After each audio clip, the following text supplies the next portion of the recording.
the winners of the Copas versus Brazil. Adidas, you need to step up your quality control in this garment. This is gonna be our first kind of rivalry segment. All right, Noah, what do you got for me this week?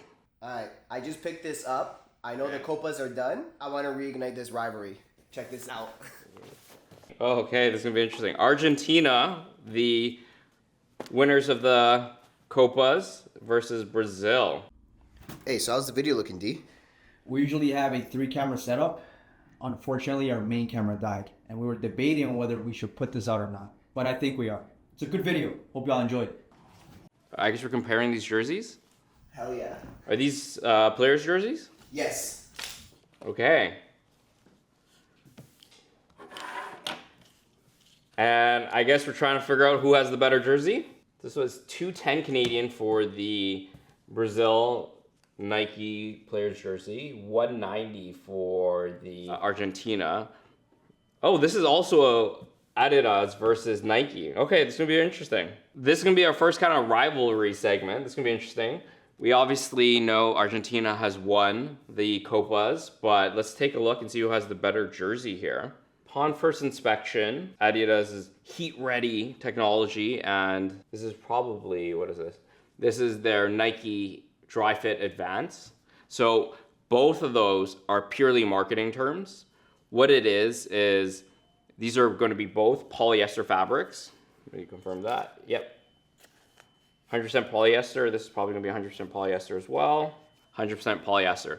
So when you're looking at things that are heat ready or Dry Fit Advance, all it is a polyester fabric. So polyester itself is what we call hydrophobic, meaning it does not absorb moisture. So what's gonna happen is when this is on your skin, because it doesn't absorb moisture, it's going to actually transfer all your sweat throughout the fabric, just based off of surface tension. It's gonna bring it to the surface, it's gonna promote evaporation, and there's probably a chemical treatment here as well to also promote that sweat wicking. So both heat ready and dry fit advance are both marketing terms, so just keep that in mind. Let's look at the main body fabric here.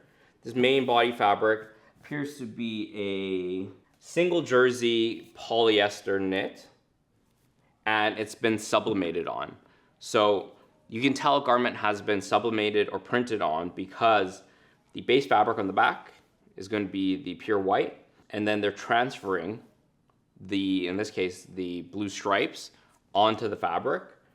And that's also going to give it that little shininess that you can see on the fabric here. So you see the arms here. It's going to be the same fabric, but because it's been sublimated on, and when sublimating, you're basically putting these sheets on the garment and then you're heat pressing it. And what that does is also, not only does it transfer the sublimation onto the fabric or into the fabric, but what it also does is it flattens the fibers and gives it this shiny look. Versus the arm fabric here, you can see this is gonna be the same fabric as this, but because it hasn't been sublimated on, you're not gonna get that shiny effect that you're getting with this main body fabric. So over here, this is what we call a jacquard knit. So the fabric itself is gonna have a lot of this intricate design elements that's knit into the fabric to give it this raised texture. I can see over here too, there's also been an all over print that's printed all over it. However, because it's fairly matte, and because you're having this jacquard knit, this is probably done using what's called an all-over print machine. And it's basically almost like an inkjet printer, but for fabric, because you can see the base fabric color is here. So that is the main body fabric here. Let me feel. This is also quite a bit heavier.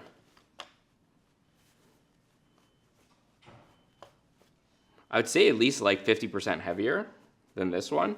I'd imagine also when you're playing, you don't want too heavy of a jersey. This is pretty heavy.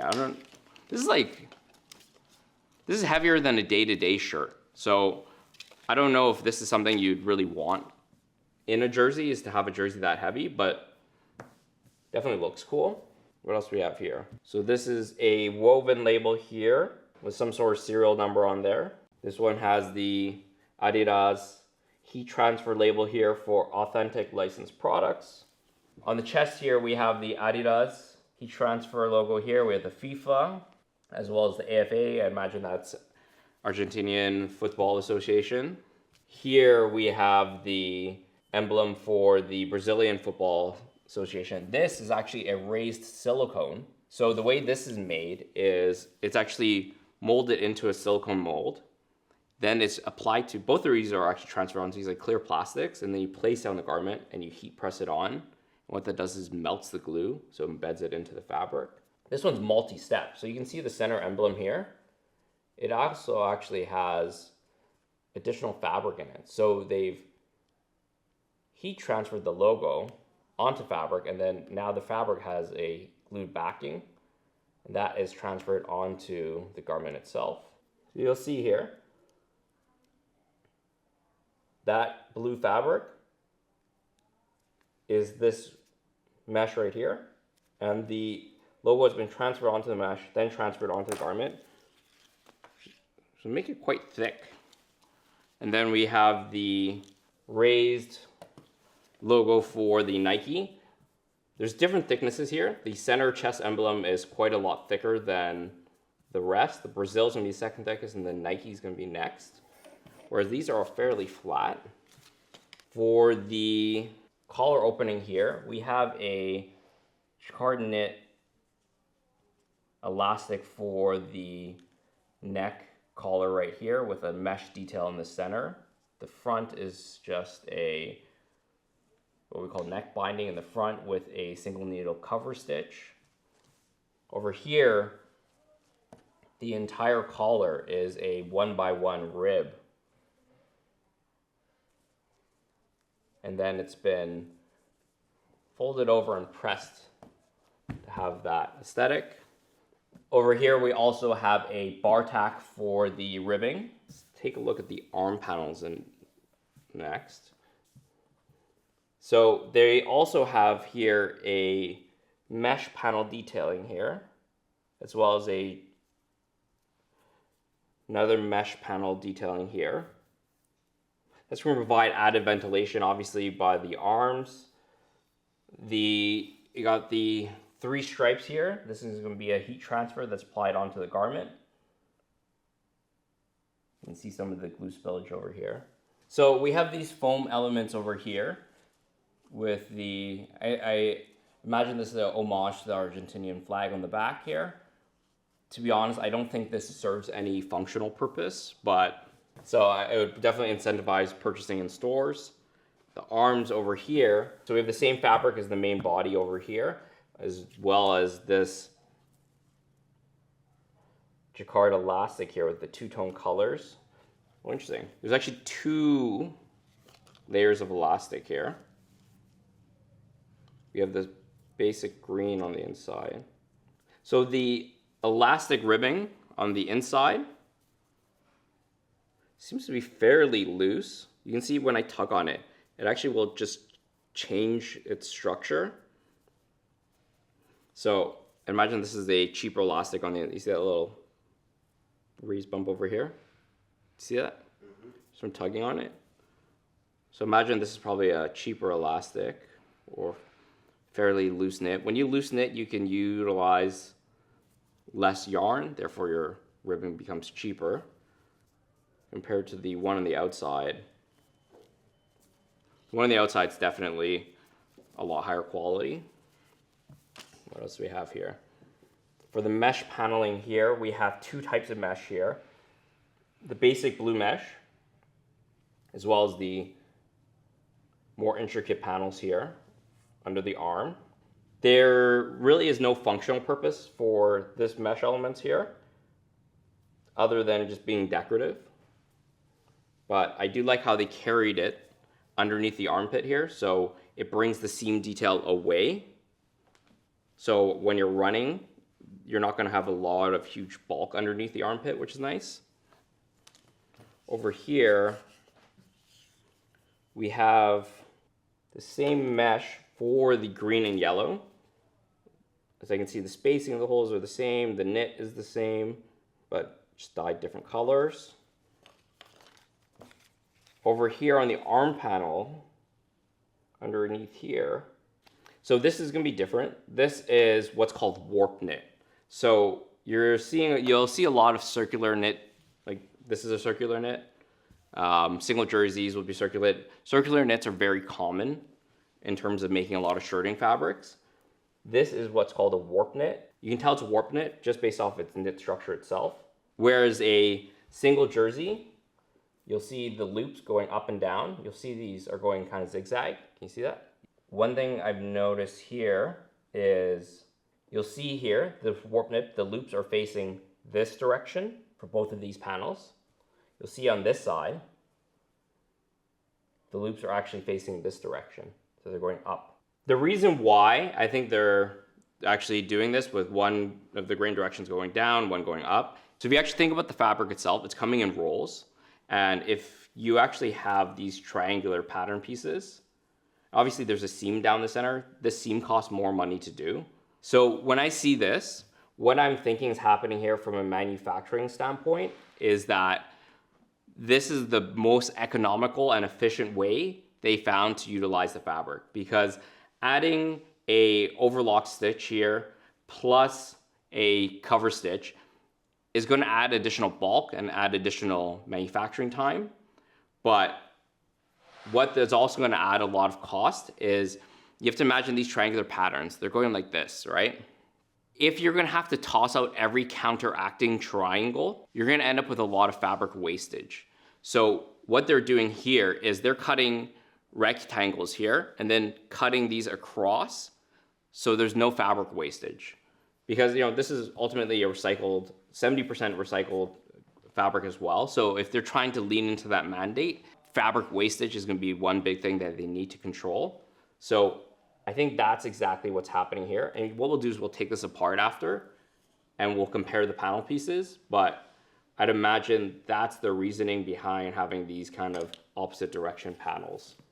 Again, look at these arms again. This is fairly heavy. I don't know if, I'm not an avid soccer player. Maybe Noah, you can give me some insight here. Like, you felt these jerseys, weight-wise, which one would you want to play with? For myself, I like the Argentina jersey because it's lightweight. The Brazil jersey, I feel like would bother me because it's much heavier and I don't know, wouldn't be as comfortable. Yeah, I think like if you're trying to do something athletic, anything athletic, you probably want it as lightweight as possible, and this is definitely not as lightweight as possible. Looks cool, but definitely not as lightweight as possible. Let's take a look at the backs now. So Nike, same body fabric as the front. Argentinian jersey. Again, same. We have the sun emblem here on the back of the neck. Mesh panel detailing. This is definitely significantly lighter weight than this garment here. On the arms, I noticed back here we have bar tacks to reinforce the arm seams here. Here we don't have that. There's a lot of construction going on here. We have a stretch heat transfer here for the dry fit advanced. That's what I'm assuming ADV stands for. So initial impressions, I would say in terms of aesthetic and in terms of like intricate detailing, Nike definitely wins this by far. You'd have to imagine that this fabric's coming from one supplier, this fabric's coming from one supplier, this mesh is coming from another supplier. There's a lot more intricate details in this garment. I would say this Argentinian jersey is fairly basic from a design standpoint. There's nothing new that's been brought to the table here, other than maybe this little foam element, which really is not doing much. I would say in terms of performance-wise, I think I would echo the thoughts of Noah here. I would definitely personally want to wear a lighter weight jersey, especially if I'm, on the pitch running a lot. You don't want any additional bulk or weight trying to hinder your performance. If I were a fan, I would say this is definitely the cooler jersey to rock so far. If I were a player, I'd probably prefer to wear this one just because it's lighter weight. But let's take a look at the construction of this, and then I'm gonna cut it up. I'm gonna show you all the panel pieces you need to make this garment. Okay, there is some loose threads here.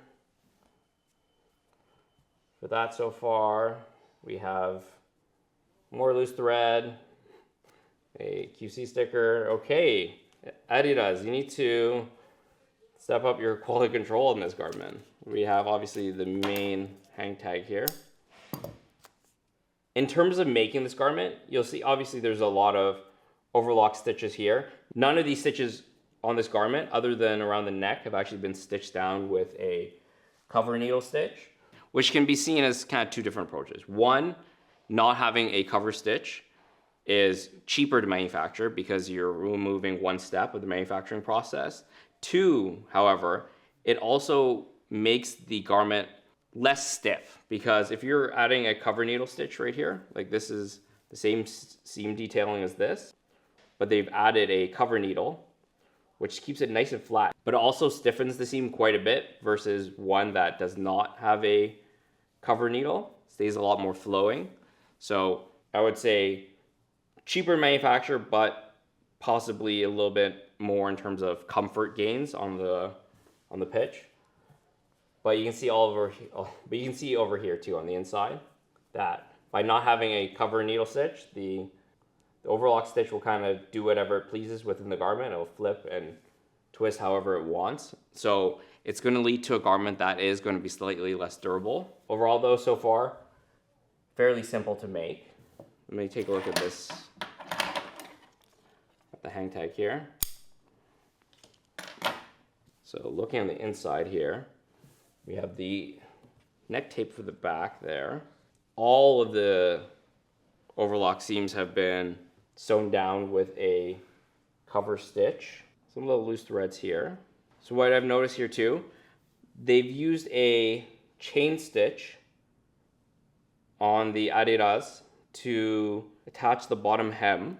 However, whoever was running the chain stitch was running it straight, and then it went off on an angle here, and it went to the top of the hem seam and then went back down. So they're feeding this in, it went off, and then they brought it back in.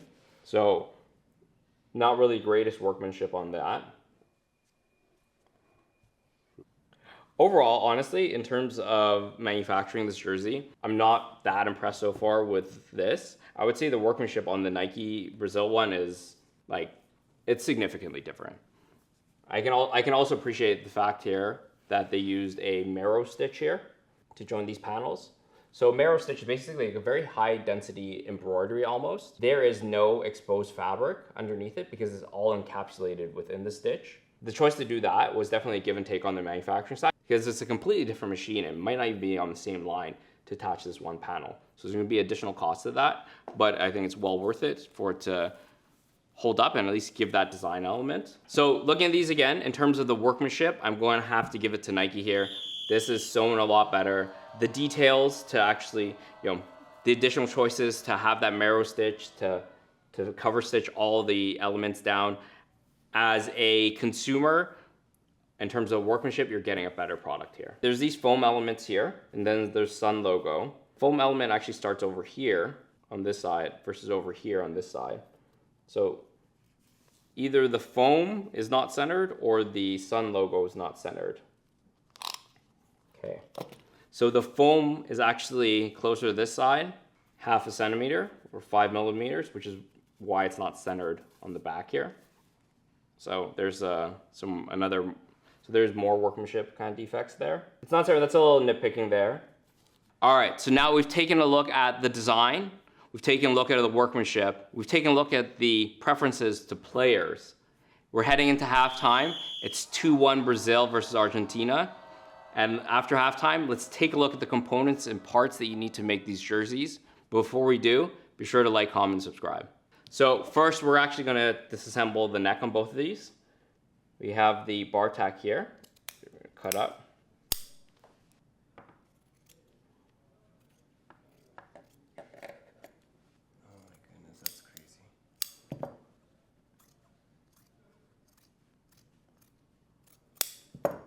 See here, this is the collar. What they have here on the back, this is what's called interfacing. And what you're doing is actually you're stiffening up the garment, but this is like a rubberized one. So it gives you a little bit of flexibility, but does give you and still gives you that stretch, but gives you the ability to still stiffen up that collar a bit. So when it comes to this neck tape, what it does is it covers the seam detail. So when it's on your neck, it's gonna be a little bit more comfortable. In this case, they didn't continue it to the shoulders. Instead, they have this marrow stitch instead, which is going to be more expensive than that neck tape anyways. So that is the neck on the Brazil. For Argentina, start with the elastic here.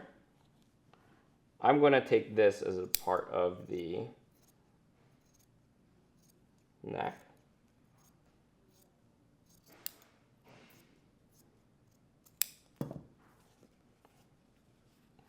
So you'll see here, these are the foam elements here. Let me cut this open for you guys to see inside.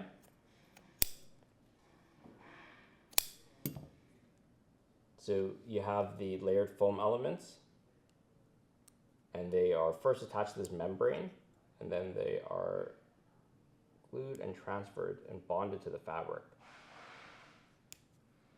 Of course, we have the sun here. So let me show you how the inside of this is made. You'll see that the gold on the top layer is just basically like a foil layer itself. And what it is it's basically that silicone that is then glued onto the garment itself. Back, let's see if I can.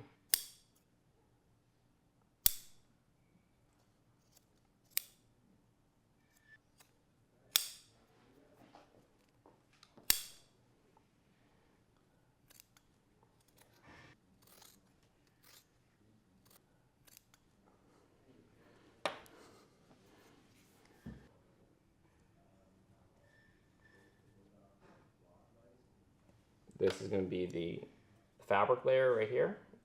You'll see it's bonded to this blue fabric layer.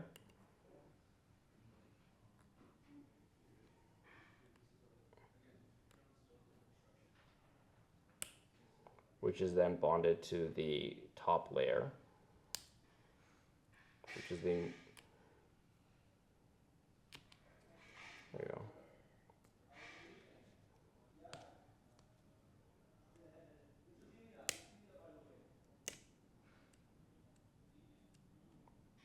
Let's actually look at in terms of the main crest. The main crest, we do have some texture in the heat transfer itself, but there is no three-dimensionality to it. So if I were to give a score for the main crest elements for both associations and federations, in terms of complexity, in terms of depth of detail, Brazil's definitely going to take it again for their main crest, because this Argentinian one is fairly basic. The one on the back has a little more three-dimensionality to it. However, in terms of integrating the fabric, in terms of the overall complexity of the design, this is definitely going to win in terms of the manufacturing costs. This is definitely going to win in terms of attention to detail from the designer standpoint, and in terms of manufacturing costs, this is definitely going to cost more. I'm gonna have to give the point here to Brazil because their main crest is definitely a lot more intricate. It's gonna cost more. There's a lot more attention to detail than on the Argentinian side. While this might be a kind of better jersey for the fans, the lightweightness of this might still play a part in terms of being a better weight jersey for the players. But those are the main branding elements for the jerseys. And we have the marrow stitch here. You can see the inside of the stitch here. You have both fabrics, again, encapsulated within the stitch, so the raw edges are not exposed. You're gonna see there's the jacquard knit fabric, there's the jacquard panel as well as the 2 layers of elastic for each arm. So we have the side panels here. And if I were to cut this down the center, obviously there's still this seam that has to get matched up. See, there's a fairly straight edge there. If I were to grab the panel from over here now,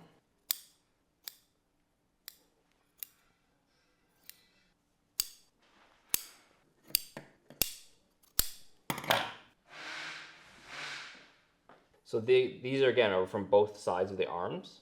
These are from different arm panels here itself. So you can see here with these warp knitting panels and what I was talking about earlier, about them changing the direction grain. So if I were to take these panels here and I now rearrange them, you'll see how they make up a perfect rectangle here. So you're able to fully utilize the fabric, and then they take it and then they take this one and this one, and they join those, and then take this one, and then they join those to get those 2 elements. So the reason why they've done it again is so that they minimize fabric waste, so that 1, their cost is lower, and 2, they're not wasting fabric. And then this is the final stitch. This is your back panel fabric for Team Brazil. This is your front panel for Team Brazil. Again, we have The arms here, I'm going to leave that one as one arm, as well as the elastic components, the neck, the side panel pieces. So let's put that aside and let's deconstruct Argentina now. There is a lot more panel pieces here for Argentina. And that is probably why they made it in Thailand, because labor costs are going to be cheaper. Taking apart the Argentinian jersey now. Let's start off with the arms.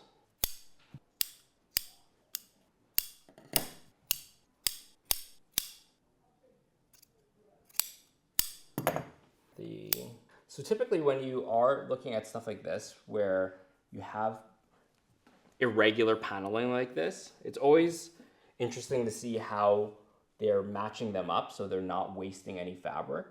Mind you, I'm not a pattern layer master by any means, but I can't really see a very clear, obvious way that they're kind of laying out these patterns so they're minimizing wastage. Imagine fabric comes in a roll. With a pattern piece that's this irregular, you're going to be hard pressed to find something that can match into this very unique shape. So in terms of sustainability and minimizing fabric wastage, Nike is definitely going to take it here. Even the fact that they did that with the warp knit side panels, minimizing fabric wastage was definitely a design intent for this garment.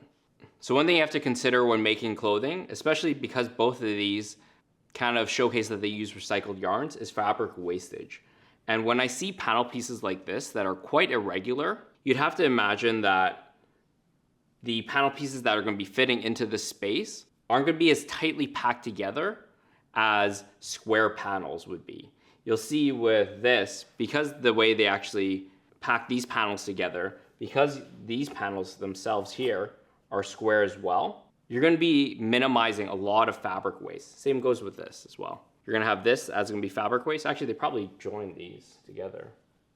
So these ones, I'd imagine they're packing like this, and then they're going to have more like that to minimize fabric waste. Same thing with the arms here. You're going to see how they nestle in with each other. When you're getting a lot of irregular panel pieces like this on the Adidas jersey, I think there's going to be a lot of fabric wastage with this jersey.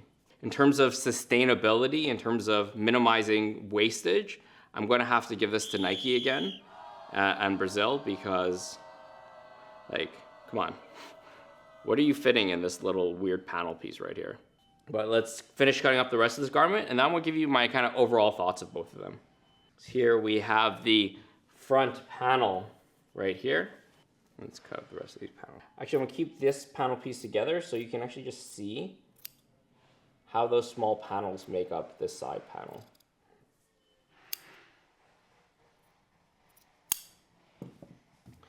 And here is the back panel itself. Let's relay all these panel pieces down. All right, so now that we have all of the components of these jerseys taken apart, let me show you all the panel pieces of both jerseys to show you how they're made. So for the back panel on Argentina, we have this panel. For Brazil, we have this panel. Argentina, we also have the sun emblem, as well as this panel right here. And then for Argentina, we also have these panels on the side because they carry over to the back panel. So all these panels will make up the back of the jerseys.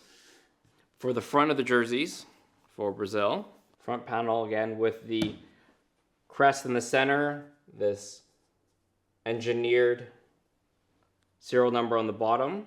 So for the branding elements on the front here, we of course have the authentic licensed products, Adidas logo right there, the heat ready, heat transfer. We have the Adidas logo here as well as the 2022 FIFA World Champion FIFA logo right here, and the national team logo right here. So for the neck elements, we of course have the sun emblem, which made up the back, as well as these foam inserts that serve no technical purpose, but definitely look cool and make it feel more technical, especially on the rack when it's hanging.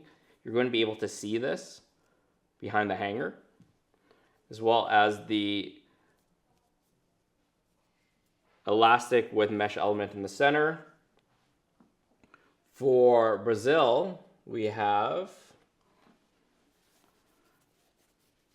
the ribbon collar with a rubber interfacing on the back. It made up the collar.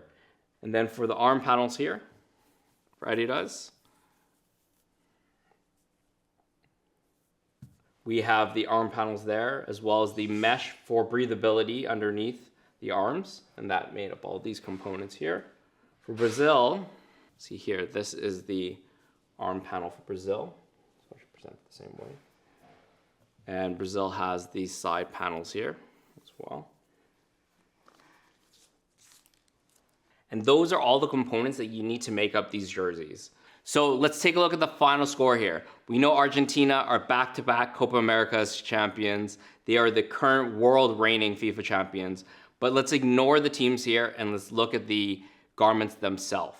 The first point was given to design intricacies, and Nike and Brazil are absolutely taking it. From the jacquard knit fabric, from the mesh paneling, from the choices of branding applications, there's been a lot more thought and intention put into this garment to marry all the different components together.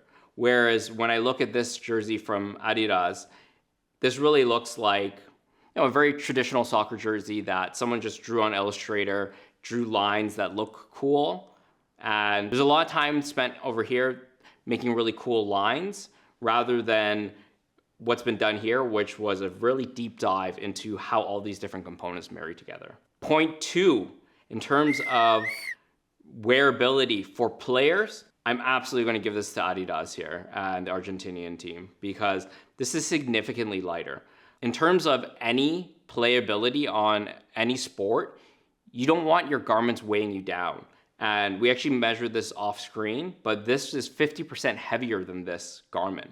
So while jerseys might not make the player, I'd have to imagine any additional weight is definitely not going to benefit them. So in terms of playability for the players, Argentina and Adidas are taking that. So that's 1 point each now. Now let's take a look for wearabilities for the fans. Honestly, Brazil and Nike are taking this. You look at this jersey, you feel this jersey, it is completely different product from this one. In terms of how cool it is, there's so many little tiny details that you just keep finding out the more and more you pay attention to it. And the choices to do the top stitches over all the overlocks is definitely going to make a garment that's going to last a lot longer than this one. So that is now 2-1 Brazil and Argentina.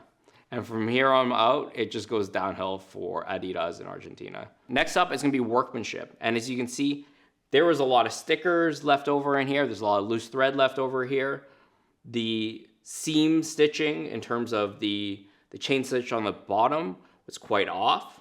They didn't bother cover stitching any of the overlock seams, which is going to lead to all these seams being fairly wonky, and it might fray over time. So in terms of workmanship, Nike's going to take it here.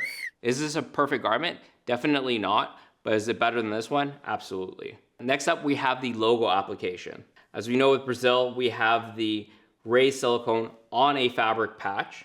With Argentina, we have the heat transfer as well as the sun on the back. I'm going to have to actually give it a tie here because while the complexity and the cost of Brazil emblem is definitely more, again, if we're talking about purely functionality, these are both players' jerseys here. That added extra weight is definitely not helping the players. So even though this costs more and is a little more complex, I'm gonna have to give it a tie here. So that brings the score to 4-2. The two final categories here are gonna be sustainability and cost. In terms of sustainability, all these intricate irregular panels here, there's gonna be a lot of fabric waste here. So I'm definitely gonna have to give sustainability to Nike. The fact that these panel pieces here for the warp knit panels, they decided to reverse and have different on each side. There's a lot of thought into minimizing fabric waste here. So Nike's definitely taking the cake here for sustainability. So that's gonna bring the score to 5-2, Nike in Brazil versus Adidas and Argentina. All right, so the final category is gonna be cost and value. So when I look at a jersey like this, This is fairly basic fabric. This is a polyester single jersey knit. And again, it's been dye sublimated on. This is all gonna be done as one heat transfer. So we have 1, 2, 3 heat transfers. We have the raised element here, as well as this foam element. This particular jersey was made in Thailand. We also have the 3 stripes here on the arm elements. I want to say this jersey made in Thailand with these materials is not going to cost more than, I want to say $9 or $10 to make. When I look at this Nike one here, we have two different ribbings here. So it can be different for the collar as well. We have 3 different ribs here. We have the main body fabric. This fabric itself, in terms of cost, is going to be significantly more. And this was made in Indonesia.